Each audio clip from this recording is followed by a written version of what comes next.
ನಾಡಿನ ಅನೇಕ ಚಿಂತಕರು ಅವತ್ತಿನ ಕಾಲಕ್ಕೆ ತ್ರಿಭಾಷಾ ಸೂತ್ರ ಬೇಡ ಅಂತ ಹೇಳಿದ್ರು. ತ್ರಿಭಾಷದ ಹೊರೆಯನ್ನ ನಮ್ಮೆಲ್ಲ ಹಾಕಬೇಡಿ ಅಂತ ಹೇಳಿದ್ರು.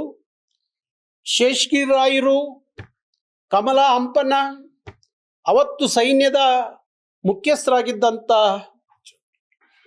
ಜನರಲ್ ಕಾರ್ಯಪ್ಪನವರು ಹೇಳಿದ್ರು.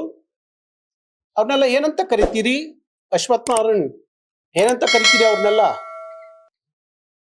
ಅವರೆಲ್ಲ ದೇಶದ್ರೋಹಿಗಳು ಹಾಕ್ತಾರ. ಹಾಗಾದ್ರೆ ಹಿಂದಿಯಿಂದ ಈ ದೇಶ ಅಂತ ಏನಾದ್ರೂ ನೀವು ಅಂದ್ಕೊಂಡಿದ್ದೀರಾ? ಹಿಂದಿ ಭಾಷೆ ಇಲ್ಲಿವರೆಗೂ ಸುಳ್ಳು ಹೇಳ್ಕೊಂಡು ಬಂದ್ರಿ.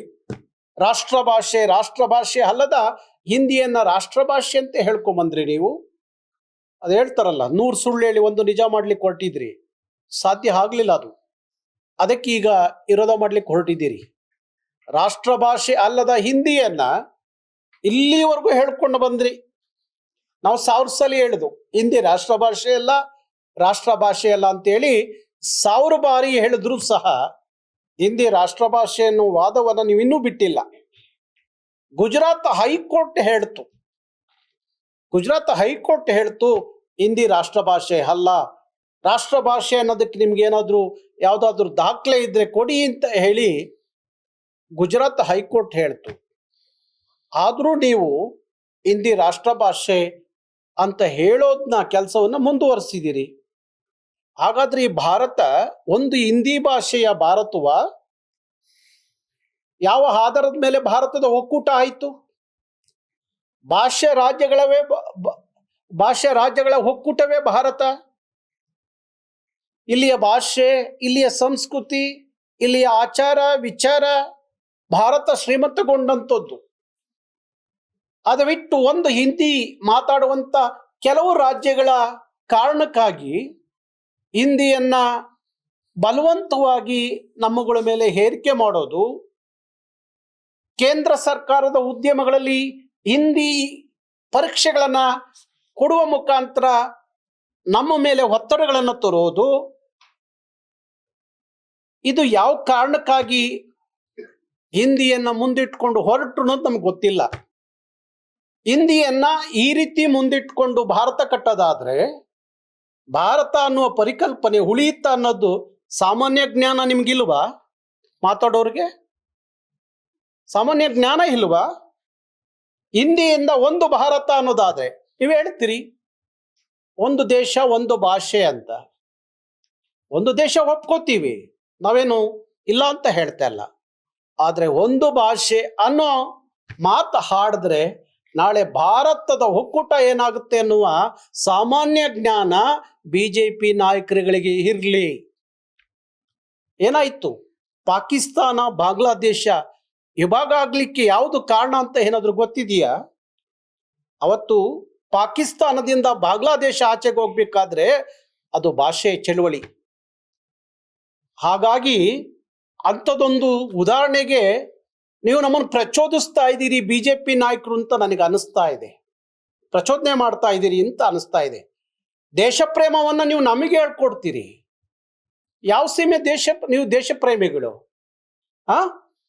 ನೀವೆಲ್ಲ ಸ್ವಯಂ ಘೋಷಿತ ದೇಶ ಪ್ರೇಮಿಗಳು. ನೀವು ಯಾವತ್ತಾದ್ರೂ ಈ ದೇಶಕ್ಕೋಸ್ಕರ ಹೋರಾಟ ಮಾಡಿ ಜೈಲಿಗೆ ಹೋದವ್ರ ನೀವೆಲ್ಲ? ಇಲ್ವಲ್ಲ. ಯಾವ ಉದಾಹರಣೆಗಳು ಇಲ್ವಲ್ಲ. ಈ ದೇಶಕ್ಕಾಗಿ ಹೋರಾಟ ಮಾಡಿ ಚಳವಳಿ ಮಾಡಿ ದೇಶಕ್ಕೆ ಹೋದರು ನೀವ್ಯಾರೂ ಅಲ್ಲ. ಮಾನ್ಯ ನಮ್ಮ ವಿರೋಧ ಪಕ್ಷದ ನಾಯಕರು ಅಶೋಕ್ ಅವರು ನನ್ನ ಜೊತೆಯಲ್ಲಿ ಅನೇಕ ಸಂದರ್ಭದಲ್ಲಿ ಮಾತಾಡಿದ್ದಾರೆ. ನಾನು ಗೋಕಾ ಚಳವಳಿ ಮುಖಾಂತರ ರಾಜಕಾರಣಕ್ಕೆ ಬಂದಂಥದ್ದು. ಅವತ್ತು ಗೋಕಾ ಚಳವಳಿಯಲ್ಲಿ ನಡೆದಂಥ ಲಾಠಿ ಚಾರ್ಜ್ ಅಲ್ಲಿ ನಾನು ಲಾಠಿ ಹೆಡ್ ತಿಂದಿದ್ದೆ ಅಂತ. ಅಶೋಕ್ ಅವರೇ, ವಿರೋಧ ಪಕ್ಷದ ನಾಯಕರು ಯಾವತ್ತಾದ್ರೂ ಪ್ರತಿ ವರ್ಷ SLCಯಲ್ಲಿ ಈ ನಾಡಿನ ಮಕ್ಕಳು ಎಷ್ಟು ಜನ ಫೇಲ್ ಆಗ್ತಾ ಇದ್ದಾರೆ ಒಂದು ಹಿಂದಿಯಿಂದ ಅಂತ ಹೇಳಿ ಅಂಕಿಅಂಶವನ್ನ ಏನಾದ್ರು ತಗೊಂಡು ನಿಮ್ಮ ವಿಧಾನಸಭೆ ಮೊನ್ನೆ ಅಧಿವೇಶನ ನಡೀತಲ್ಲ ಅವತ್ತೇನಾದ್ರೂ ಮಾತಾಡಿದ್ದೀರಾ? ಗೊತ್ತಿದೆಯಾ ಅದ್ರ ಅಂಕಿಅಂಶ ಏನು ಅಂತ? ನೀವೊಬ್ರು ವಿರೋಧ ಪಕ್ಷದ ನಾಯಕರು ಗೋಕಾ ಚಳವಳಿ ಮುಖಾಂತರ ನಾನು ರಾಜಕಾರಣಕ್ಕೆ ಬಂದೆ ಅಂತ ಹೇಳ್ತಿರಲ್ಲ. ಯಾವ ಸೀಮೆ ನಿಮ್ಮ ಕನ್ನಡ ಪ್ರೇಮ? ಯಾವ ಸೀಮೆ ಕನ್ನಡದ ಮಕ್ಕಳ ಕಾಳಜಿ? ಏನಾಗಿದೆ? ಮೊನ್ನೆ ರೈಲ್ವೆಯಲ್ಲಿ ಹಿಂದಿ ಪರೀಕ್ಷೆ ಕೊಟ್ಟರು ನಮ್ಮ ಮಕ್ಕಳಿಗೆ. ಡಿ ಗ್ರೂಪ್ನಲ್ಲಿ ಕೆಲಸ ಮಾಡುವಂಥ ಕನ್ನಡದ ಮಕ್ಕಳು ಅಲ್ಲಿ ಪ್ರಮೋಷನ್ಗೋಸ್ಕರ ನಡೆಯುವಂಥ ಒಂದು ಪರೀಕ್ಷೆ, 5ನೇ ಕ್ಲಾಸು 7ನೇ ಕ್ಲಾಸು ಪಾಸಾಗಿ ಬಂದಂಥ ಡಿ ಗ್ರೂಪ್ ಇನ್ನೋರಿಗೆ ನೀವು ಹಿಂದಿ ಇಂಗ್ಲೀಷಲ್ಲಿ ಕೊಟ್ಟು ಪ್ರಮೋಷನ್ಗೆ ಪರೀಕ್ಷೆ ಬರೀರಿ ಅಂತ ಹೇಳಿದ್ರಲ್ಲ, ಯಾರು ಸಿಕ್ಕಿತ್ತು ಪ್ರಮೋಷನ್? ಯಾರಿಗೆ ಸಿಕ್ತು? ಯಾವ ಹಿಂದಿ ಭಾಷಿಕರು ಬಂದಿದ್ರೋ ಬರೆದ್ರೋ ಅವ್ರಿಗೆ ಪ್ರಮೋಷನ್ ಸಿಕ್ತು. ಯಾಕಂದ್ರೆ ಕನ್ನಡದ ಮಕ್ಕಳಿಗೆ ಹಿಂದಿ ಅರ್ಥ ಆಗಲಿಲ್ಲ, ಹಿಂದಿ ಗೊತ್ತಿರಲಿಲ್ಲ. ಇದಾ ನಿಮ್ಮ ದೇಶ ಪ್ರೇಮ? ಕೇಳಿದ್ದೀರಾ? ಯಾವತ್ತಾದ್ರೂ ಕೇಳಿದ್ದೀರಾ ಈ ದೇಶ ಯಾವ ಇದ್ರ ಮೇಲೆ ಆಧಾರದ ಮೇಲೆ ನಿಂತಿದೆ ಅಂತ ಹೇಳಿ ಯಾವತ್ತಾದ್ರೂ ನೀವು ಮಾತಾಡಿದ್ದೀರಾ? ಯಾವತ್ತೂ ಮಾತಾಡಲಿಲ್ಲ. ನಮ್ಮ ಪಕ್ಷ ಅಧಿಕಾರಕ್ಕೆ ಮುಂದಿನ ದಿನಗಳಲ್ಲಿ ಬಂದ್ರೆ ತ್ರಿಭಾಷಾ ಸೂತ್ರ ಜಾರಿಗೆ ತರ್ತೀವಿ. ಹೇಳ್ರಿ, ನಿಮ್ಮ ಚುನಾವಣೆ ಅಜೆಂಡದಲ್ಲಿ ಹೇಳ್ರಿ, ಅದನ್ನ ಹೇಳ್ಬಿಟ್ಟು ನಿಮ್ಮ ಪಕ್ಷವನ್ನು ಅಧಿಕಾರಕ್ಕೆ ತನ್ರಿ. ಕನಿಷ್ಠ ಯಡಿಯೂರಪ್ಪನಾಗಿರೋ ಕಾಳಜಿ ಇಲ್ವಲ್ರಿ ನಿಮಗೆ ಯಾರಿಗೂ? ಯಡಿಯೂರಪ್ಪನವ್ರಿಗಿರೋ ಲೇಟೆಸ್ಟ್ ಹಾಗೂ ಇಂಟ್ರೆಸ್ಟಿಂಗ್ ಸುದ್ದಿಗಳಿಗಾಗಿ ಬಾಸ್ ಟಿವಿ ಕನ್ನಡ ಚಾನೆಲ್ನ ಸಬ್ಸ್ಕ್ರೈಬ್ ಮಾಡಿ. ಹಾಗೆಯೇ ಬೆಲ್ ಐಕಾನ್ ಪ್ರೆಸ್ ಮಾಡಿ.